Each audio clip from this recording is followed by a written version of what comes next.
தாசன் என்கிறதனுடைய அர்த்தம் நமக்கு புரிய வேண்டும் அப்படின்னு சொன்னா, முதலாவது மனிதனை எந்த சாயலிலும் ரூபத்திலும் தேவன் ஆதியிலே உண்டாக்கினார் என்று சொல்லுகிறதான காரியங்கள் வேதத்தின் அடிப்படையில் நமக்கு புரிய வேண்டும். பாருங்க, ஆதியாகமம் 1:26-27 வாசிக்கிறோம். பின்பு தேவன் நமது சாயலாகவும் நமது ரூபத்தின்படியும் மனுஷனை உண்டாக்குவோமாக அப்படின்னு சொல்றாரு. நமது அப்படின்னு சொல்லிட்டு பார்த்தீங்கன்னா ஒரு ப்ளூரலான வார்த்தையை பயன்படுத்துறாரு. நமது அப்படின்னு சொல்றாரு. சரி, அவர்கள் சமுத்திரத்தின் மச்சங்களையும் ஆகாயத்து பறவைகளையும் மிருக ஜீவன்களையும் பூமி அனைத்தையும் பூமியின் மேல் ஊறும் சகல பிராணிகளையும் ஆளக்கடவர்கள்.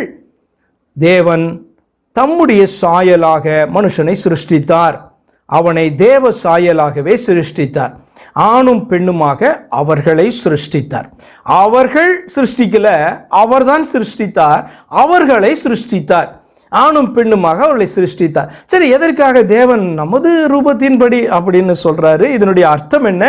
திரித்துவ தேவனுடைய ரூபத்தில் சிருஷ்டிக்கப்பட்டோமா?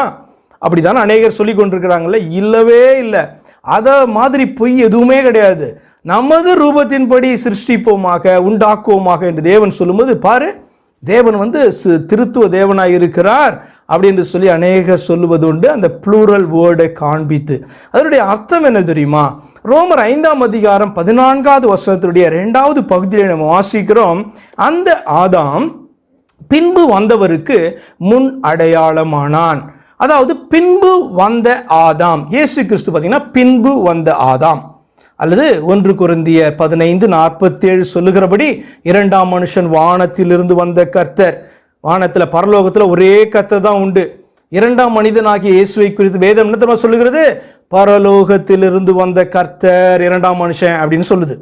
அப்ப இந்த இடத்துல காணப்படுகிற இந்த பிந்தின ஆதாம் அல்லது பின்பு வந்தவருக்கு முன் அடையாளமானான் அந்த ஆதாம்.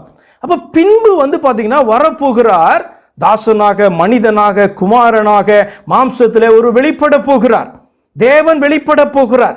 அப்படி வெளிப்படுவதற்கு முன்பாக அவர் என்ன பண்றார் அப்படி சொன்னா, அந்த பின்பு தான் வரப்போகிறதான ரூபத்தின்படி மனுஷனை ஆதியில உண்டாக்குறார். அதுதான் பார்த்தீங்கன்னா ரோமர் 5:14 2வது பகுதி சொல்லுகிறது. அந்த ஆதாம், முதல்ல உண்டாக்கப்பட்ட அந்த ஆதாம் பின்பு வந்தவருக்கு முன் அடையாளமானான். பின்பு வருகிறவருடைய ரூபத்திலே உண்டாக்கப்பட்டான். பின்பு வருகிறவருடைய ஃபிகர்ல, ஷேப்ல பார்த்தீங்கன்னா அந்த ஆதாம் உண்டாக்கப்பட்டான். அவருடைய சாயலிலே அவன் சிருஷ்டிக்கப்பட்டான் என்று சொல்லி அர்த்தம். இதன் அடிப்படையில் நீங்கள் ஆதியாகமம் 1:26-27 என்னதான் சொல்லுகிறது? நமது ரூபத்தின்படினா அந்த படைக்கிறதான உண்டாக்குற சிருஷ்டிகரான நம்முடைய பிதாவினுடைய ரூபத்தின்படியே, பின்னால ஒரு நாள் அவர் வரப்போகிறதான அந்த ரூபத்தின்படியே என்ன பண்றாரு? முந்தின ஆதாமை அவர் உண்டாக்கினார். இதுக்கும் திருத்துவ தேவன் என்பதற்கும் சம்பந்தமே இல்லை. இவ்வளோ நாள் அப்படிலாம் உங்களை ஏமாத்திட்டு இருந்தாங்க அப்படின்னு சொன்னால் அதெல்லாம் அப்படி ஓரமாக தள்ளி வச்சுட்டு என் தேவன் ஒருவர் என்பதற்கு நீங்கள் முக்கியத்துவம் கொடுக்க ஆரம்பிப்பீர்கள் என்று சொன்னால் இந்த இயேசு கிறிஸ்து மட்டுமே ரட்சிப்புக்கு அதிபதியாய் இருக்கிறார். அவரே என்னுடைய ரட்சகராய் இருக்கிறார். அவரே என்னுடைய கர்த்தராய் இருக்கிறார். அவரே என்னுடைய தேவனாய் இருக்கிறார். அவரே என்னுடைய தேவனாகிய கர்த்தராய் இருக்கிறார். அவரே மெய் தேவனாய் இருக்கிறார். அவரே மகா தேவனாய் இருக்கிறார். அவருடைய மகிமையின் பிரசன்னத்துக்காக நான் காத்து கொண்டிருக்கிறேன் என்று சொல்லி உங்களை இந்த நாளில் நீங்கள் ஒப்புக் கொடுக்கிறவர்களாக நீங்கள் காணப்படுவீர்கள். அப்ப இந்த வார்த்தை உங்களுக்கு முதல் முக்கியமாய் நீங்கள் புரிந்து கொள்ள வேண்டிய வார்த்தை. ஆதியில மனிதன் ஆண்டவர் உண்டாக்கும் பொழுது தான் வரப்போகிறதான அந்த ரூபத்தின் படிதான் என்ன பண்ணாரு? அவனை உண்டாக்கினார். அடுத்து ஆதாம் என்கிறதான அந்த முதல் மனிதன் உண்டாக்கப்பட்ட பொழுது அவன் அடிமையின் ரூபத்திலோ அல்லது மனுஷ சாயலிலோ உண்டாக்கப்படவில்லை. நல்லா நீங்க புரிந்து கொள்ளணும். ஆதாம் அடிமை அல்ல. ஆதாம் ஒரு சுதந்திரவாளி. ஆதாம் மனுஷ ரூபத்தில் உண்டாக்கப்படலை. ஏன்னா மனுஷனே அப்ப கிடையாது. ஆதாம் தேவனுடைய ரூபத்திலே உண்டாக்கப்பட்டான். அதுக்குதான் உங்களுக்கு ரோமர் 5:14 காமிச்சேன் நான். என்ன அப்படின்னா இயேசு கிறிஸ்துவனுடைய ரூபத்தில், அதாவது பின்பு வந்தவருடைய முன் அடையாளமாக அவன் உண்டாக்கப்பட்டான். அப்ப 2 பாயிண்ட் உங்களுக்கு ஒருவேளை புதிதாய் காணப்படலாம். இந்த ஆதாம் அடிமையின் ரூபத்தில் உண்டாக்கப்படலை. அதே மாதிரி இந்த ஆதாம் மனுஷனுடைய சாயலிலே உண்டாக்கப்படலை. வேதம் என்ன தெரியுமா சொல்லுகிறது? அவன் தேவனுடைய ரூபத்தில, தேவனுடைய சாயலில உண்டாக்கப்பட்டான். மண்ணிலிருந்து எடுத்து அவனை செய்தபடினாலே ஆண்டவர் அவனுக்கு மனுஷன்னு பேர் வைத்தார். அப்ப அதற்கு பின்புதான் மனு குலம் உண்டாயிற்று. அவனிடம் தான் நம்மளை போலதான மனிதர்கள் வந்திருக்கிறோம். ஆனால் ஆண்டவரோ ரட்சிப்பின் வழியை நமக்கு காண்பித்து ஆண்டவர் என்ன பண்றார்? தன்னுடைய பிள்ளைகளாக நம்மளை மாற்றுகிறார். தொடர்ந்து நம்ம வாசிக்கலாம். நான் சொன்னதான அந்த வார்த்தை திரும்பவும் பாருங்க. அடிமையின் ரூபத்தில் உண்டாக்கப்படுதுன்னு சொன்னோம் இல்லையா? பிரசங்கி 7:29 நம்ம வாசிக்கிறோம், இதோ தேவன் மனுஷனை செம்மையானவனாக உண்டாக்கினார், அவர்களோ அநேக உபாய தந்திரங்களை தெரிந்து கொண்டார்கள், அது தேடிக்கொண்டார்கள் என்று சொல்லி வேதம் சொல்லுகிறது. பாதியிலே உண்டாக்கப்பட்டதான அந்த மனுஷனும் மனுஷியும் பார்த்தீங்கன்னா செம்மையானவர்களாக உண்டாக்கப்பட்டார்கள். ஏன் தெரியுமா இதெல்லாம் பார்த்து கொண்டு இருக்கிறோம்? இயேசு கிறிஸ்துவை குறித்து ஸ்லேவ், தாசன், அடிமை, ஃபார்ம் ஆஃப் அ சர்வன்ட் அப்படின்னு சொல்லுகிற வார்த்தை ஏன் அவருக்கு வேதம் சொல்லுகிறது என்று நம்ம ஆராய்ந்து பார்த்து கொண்டு வருகிறோம். இப்ப அப்ப ஆதியில உண்டாக்கப்பட்ட மனுஷன் அடிமையும் கிடையாது, ஃபார்ம் ஆஃப் அ சர்வன்ட்டும் கிடையாது, மனுஷ ரூபத்திலையும் கிடையாது, தேவனுடைய ரூபத்தில் உண்டாக்கப்பட்டவன், தேவ சாயலாக உண்டாக்கப்பட்டவன். ஆதியாகமம் 5:1 இதற்கு பார்த்தீங்கன்னா இன்னொரு காரியத்தை சொல்லுகிறது. என்ன அப்படின்னா, மனுஷன் விழுந்தான் என்று நம்ம அறிந்து இருக்கிறோம். ஹியூமன் ரேஸ் பார்த்தீங்கன்னா ஃபாலன் ரேஸாக காணப்பட்டது. விழுந்துட்டான். செம்மையான மனுஷன் பார்த்தீங்கன்னா ஆண்டவருடைய வார்த்தையை கேட்காம விழுந்தான். விழுந்த மனிதனுடைய சாயல் தான் பார்த்தீங்க அப்படின்னு சொன்னால் அந்த அடிமையின் சாயல், அடிமையின் ரூபம் என்பது விழுந்த ஆதாமுடைய சாயல். அதற்கு பின்பு அவனிலிருந்து வருகிற அந்த சந்ததியினுடைய சாயல் பார்த்தீங்க அப்படின்னு சொன்னால் அது 5:1 நம்ம வாசிக்கிறோம். ஆதாமின் வம்ச வரலாறு. தேவன் மனுஷனை சிருஷ்டித்த நாளிலே அவனை தேவ சாயலாக உண்டாக்கினார். நான் சொன்ன மனுஷ சாயல் அல்ல, மனுஷ ரூபம் அல்ல, தேவ சாயல், தேவ ரூபம் என்று நான் சொன்னேன். இந்த வசனத்தை பாருங்க. அவனை உண்டாக்கின நாளிலே, மனுஷனை சிருஷ்டித்த நாளிலே அவனை தேவ சாயலாகவே உண்டாக்கினார். சரி, அது 3வது வருஷத்துக்கு நம்ம போகும்போது இவர் விழுந்துட்டான் அவன் தெரியும். அதாவது ஆதாமும் ஏவாளும் விழுந்துட்டாங்க. அந்த ஆரம்பத்தில் காணப்படுற முதல் பெற்றோர், பேரண்ட்ஸ்ன்னு சொல்கிறோம் இல்லையா, விழுந்துட்டாங்க. விழுந்ததுக்கு அப்புறம் நடக்கிற காரியத்தை பாருங்க. ஆதியாகமம் 5:3 சேத்தை குறித்து சொல்லப்பட்டிருக்கு. ஆமாம், காயினும் ஆபேலும் கூட இப்படி தான். ஆனால் அவன் அந்த காரியத்தை சொல்ல, சேத்தினுடைய வம்ச வரலாற்றுக்கு முக்கியத்துவம் கொடுக்கும்படியாக அந்த 3வது வருஷம் ஒரு காரியத்தை சொல்லுகிறது பாருங்க.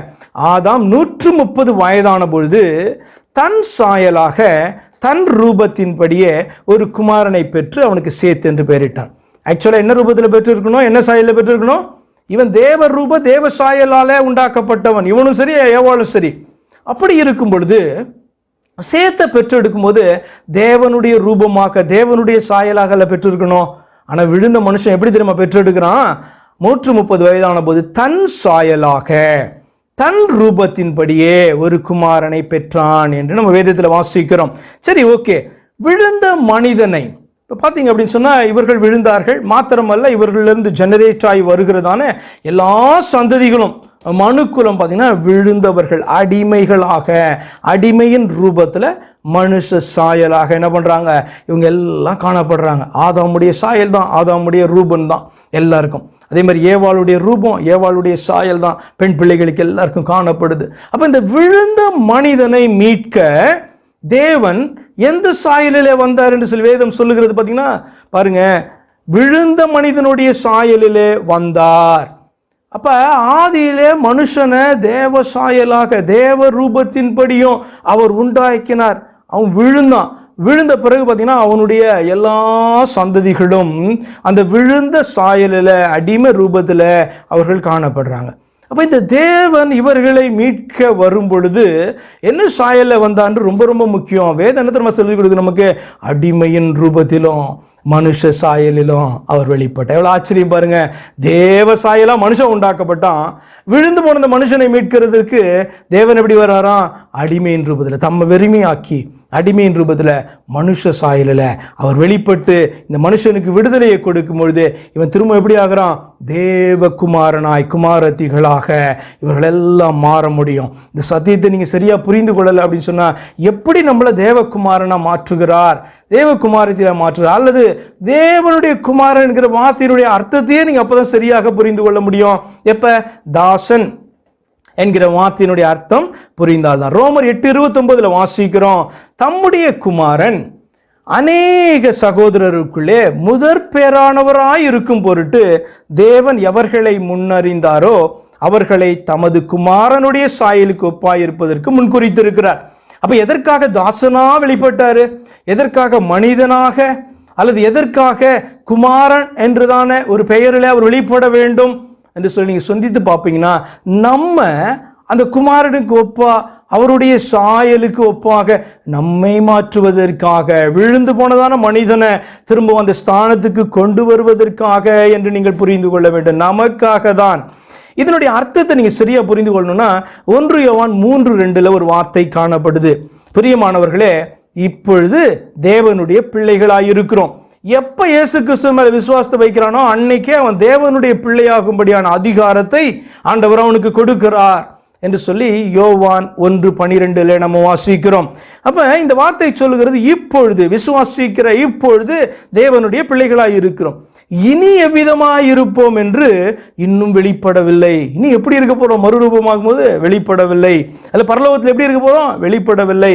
ஆகிலும் ஒரு காரியத்தை நான் சொல்றேன், ஒரு ரகசியத்தை எனக்கு அறிந்திருக்கிறத சொல்றேன் என்று சொல்லி பாத்தீங்கன்னா அந்த நிருபத்தை எழுதுகிற யோவான் சொல்றாரு. என்ன தெரியுமா சொல்றாரு?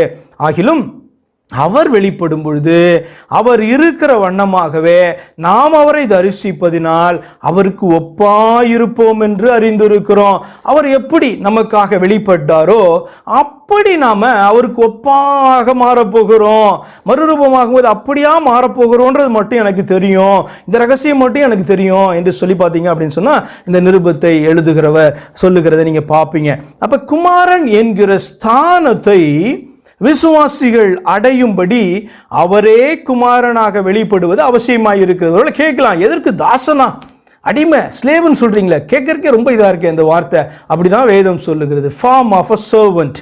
அப்படி அடிமையின் ரூபத்தில் அவர் வெளிப்பட்டார். ஏன்னா அடிமைத்தனத்தில் இருக்கிறதான மனிதனை மீட்கும்படியாக, குமாரன் குமாரத்திகளாய் காணப்படுகிற ஜனத்தை மீட்கும்படியாக அவரே குமாரனாக வெளிப்பட்டார் என்பதுதான் பார்த்தீங்கன்னா தாசன். அடிமையாக வெளிப்பட்டார், அடிமையின் ரூபத்திலே காணப்பட்டார் என்பதனுடைய அர்த்தம்.